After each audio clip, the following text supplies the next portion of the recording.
So I want to take a few minutes at the very beginning to explain the motivation for this video series. I'm thinking of it as a vlog, a journal. I am not a professional YouTuber. I have a job. I am a high school teacher. So, I just don't have the time to make videos the way some professional gamers do. And that's really okay for me. But I very much enjoy and am, how shall we say, intrigued by the social aspect of the game. When I first started playing SimCity back in the 90s, the internet was just gearing up. And if there was any online social aspect to this game back then, I had absolutely no awareness of it.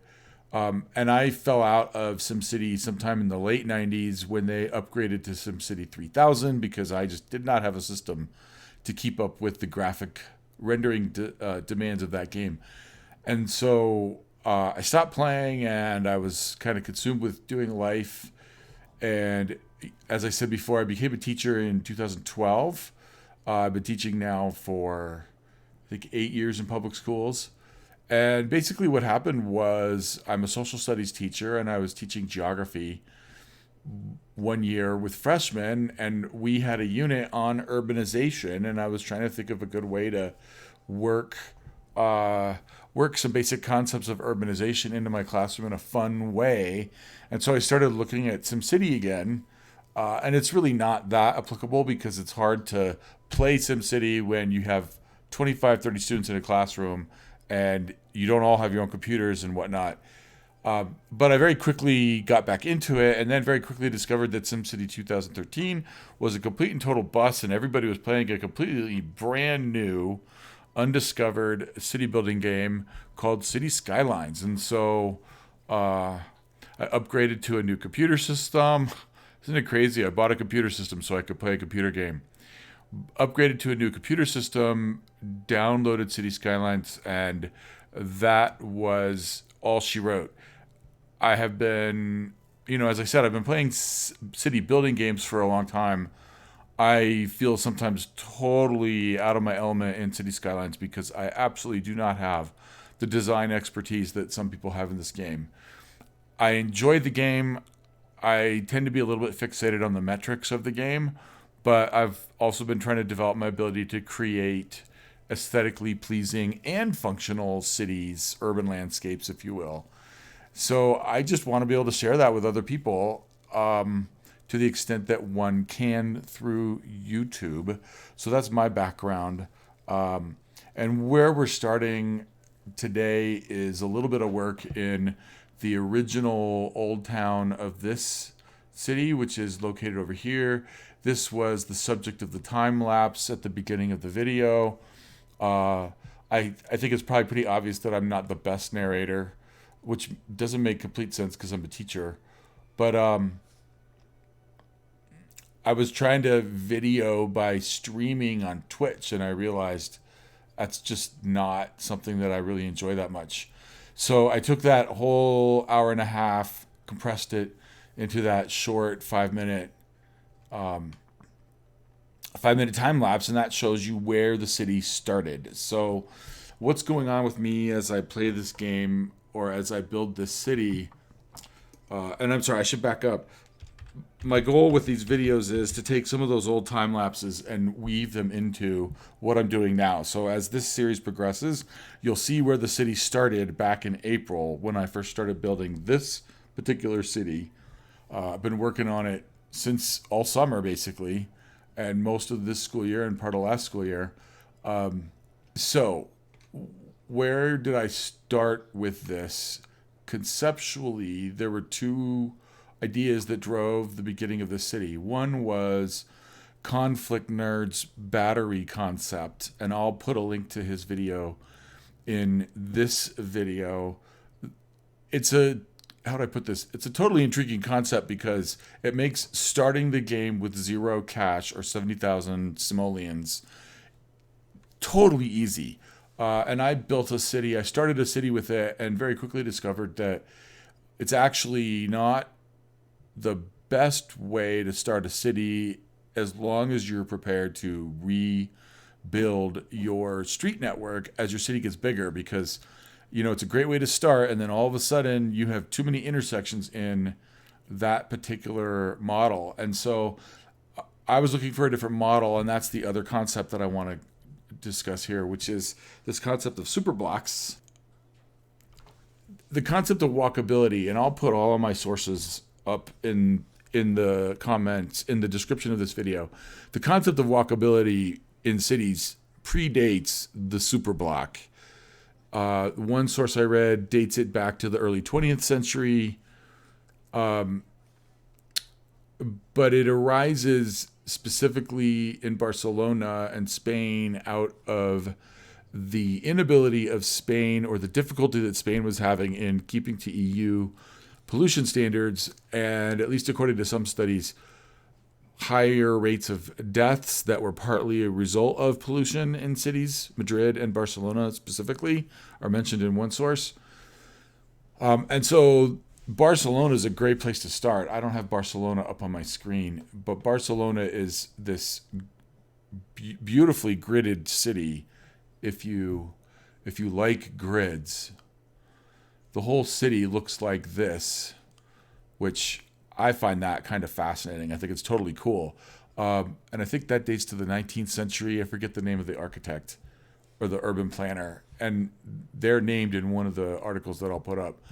But Barcelona is basically trying to reduce traffic, increase walkability, and thus decrease both air pollution and noise pollution by essentially eliminating vehicular traffic within specific 9-block zones in the city.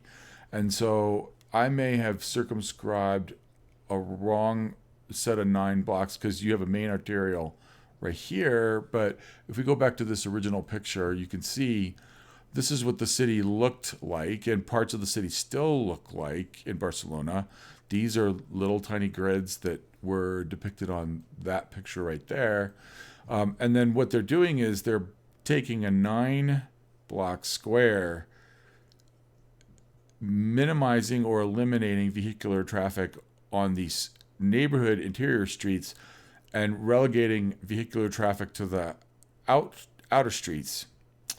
I did some research. There was a Der Spiegel article that was published in October of this year that analyzes the degree to which these superblocks in Barcelona have actually managed to reduce traffic. And it appears that they have. One issue that's been raised by residents, and I don't see it discussed so much in the readings, but I think Poblano ended up so Poblano, when they revised this neighborhood, they ended up knocking out a lot of the old brick buildings. And so instead of being a working class neighborhood, this neighborhood becomes a middle class neighborhood. So to what extent is a superblock a form of gentrification? Or maybe you could say it's an unintended consequence, because when you make these blocks more walkable, you make them more pleasant to live in, demand to live in those blocks goes up, and thus your rents go up or your property values go up, and people who may have lived there for decades now can no longer afford to live there. So that perhaps is arguably a negative consequence of superblocks, but this Der Spiegel article is the most recent that I could find analyzing the consequences of superblocks.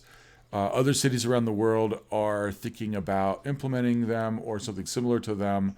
Seattle, apparently in September last year, one of their city council members was proposing a form of city block in their Capitol Hill area.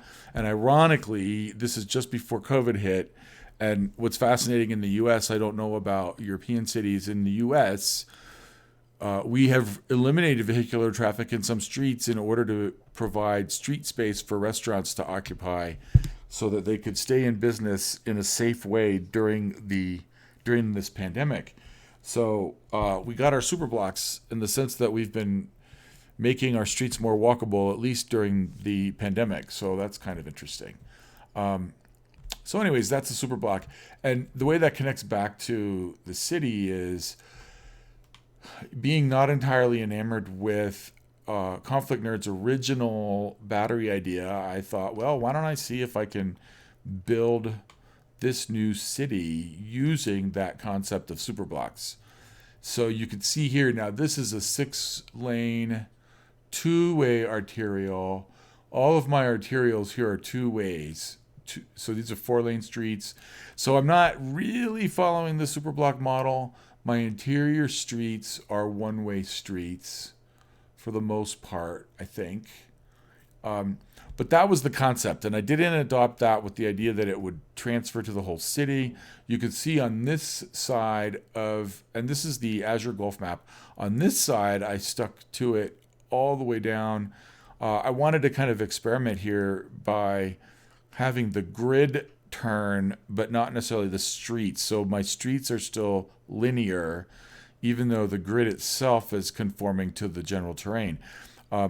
So I've kept these basic 9 grid squares of super blocks on this side, but then over here I just totally went off of that script and went back to a different type of layout. I think this looks more like what you'd see in Manhattan, with slightly smaller, longer blocks, no square blocks in here, and then also kind of trying to learn and practice how to do curvilinear neighborhoods as well. So not all of the neighborhoods in this city are super blocks or even designed that way. And the reality is, let's see, if we look at one of these, the truth is this is not really a super block in the way that it's conceived in Spain, because in Spain, essentially what they're doing is they're taking this space, and I'm sure you could do this in City Skylines with TMPE, and with the node controller mod,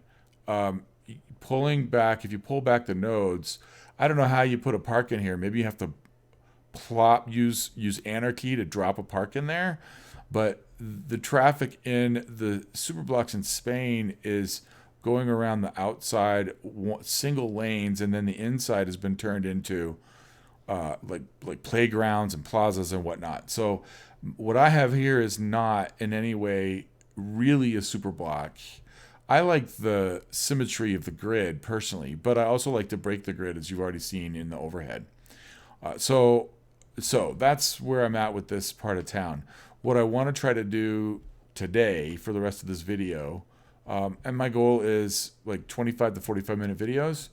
What I want to do today is I just decided I'm really not enjoying these single tile buildings. Oh, and by the way, in these blocks, the basic paradigm was not 8 by 8, but 10 by 10. And I'll say that I saw that in one of Sardis's videos. He keeps his grids just a little bit bigger so that he can put alleyways in the middle. And I don't know if I have any bona fide alleyways in these, but I think I do have some bike lanes. And I certainly left space to put in trees, although why am I missing trees here? I'm not sure. And then I would say for complete authenticity and recognizing sources, although I think everybody uses boulevards, it was one of his videos, Sardis's videos, that I saw this beautiful idea of having long, elegant one-ways going in opposite directions, forming this grand boulevard. So this boulevard this is a 3-lane one-way going that way, and then another 3-lane street coming this way. And the cool benefit of this is it leaves enough space for me to run my monorail. I'm building this on one of the Sunset Harbor maps, and so we have overground metro, which is so totally cool. I don't know why I'm so fascinated and find these metros so enjoyable. And then this is, I forget the name, Mod DS, or I forget the name of the designer. I'll put that up in the chat also. These cars are the most brilliant metro cars you could come across, because each individual car has 150 people in it. That's another video. But the normal, so maybe I'm cheating, right? But These make managing a mass transit system so easy because you could keep the number of your cars down and have very high capacity trains running on your tracks, which is kind of cool. Anyways, back to the game plan. I'm going to stop talking here in a minute probably and just work. My main plan is, and there isn't that much noise and that much of a traffic impact of these little buildings. It's just an enjoyment factor or an appreciation factor.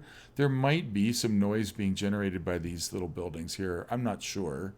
I think my noise pollution is under pretty decent control in any event. And you can see these avenues are totally green. So it's not like these buildings are really contributing to traffic flow or impeding traffic flow.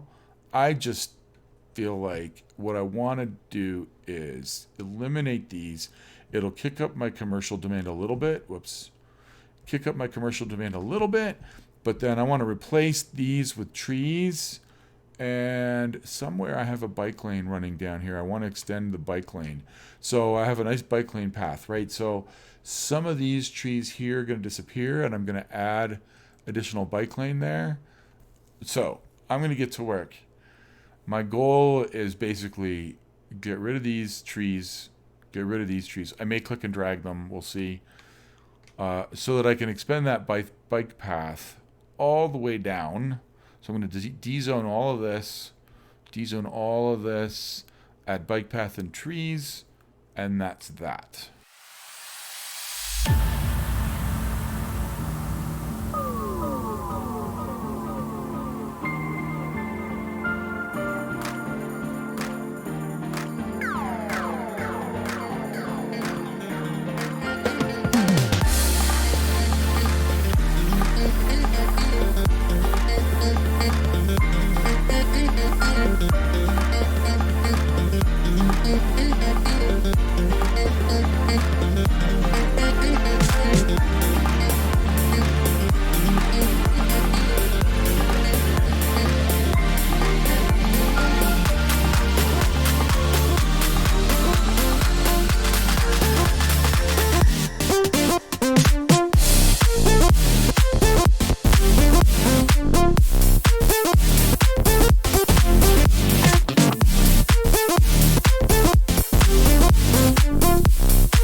What we're looking at here is we've gotten rid of. I like this so much better. I think it looks more uniform. It's more elegant. I don't think it's really had much of an impact on noise. Somewhere in my city, in this city, traffic is slowing down a little bit. Although that could be a function of population because we're back closing in on 101,000, I think. But uh, this I think is much better. And the only thing I'm seeing this shadow here, I don't know what that is. Nice shot of a train pulling into the station. I will put the links to those trains in the video. But this just looks so much nicer. I think they framed the Statue of Industry there. I noticed this high tech. I subbed this last week and I didn't expect it would build in, but that's kind of a nice addition right there in the city. But it looks really brilliant in my opinion as it is now. Totally very nice. Looks so much nicer than those one square, what do you call it? Not a grid, one tile buildings popping into everything. Or those one tile buildings hanging out next to my rail. Ugh, see, I just think that looks really gorgeous. Look at that shot. I obviously do not have the level of detail in my graphics capabilities, but I still think it looks nice. And I could fix that too in the settings, but I don't want to. I like the illusion of something in the distance being hard to see. Thanks everyone for watching this first episode in this City Skylines vlog that I'm editing. I hope you found something enjoyable or interesting. Hope to see you next time.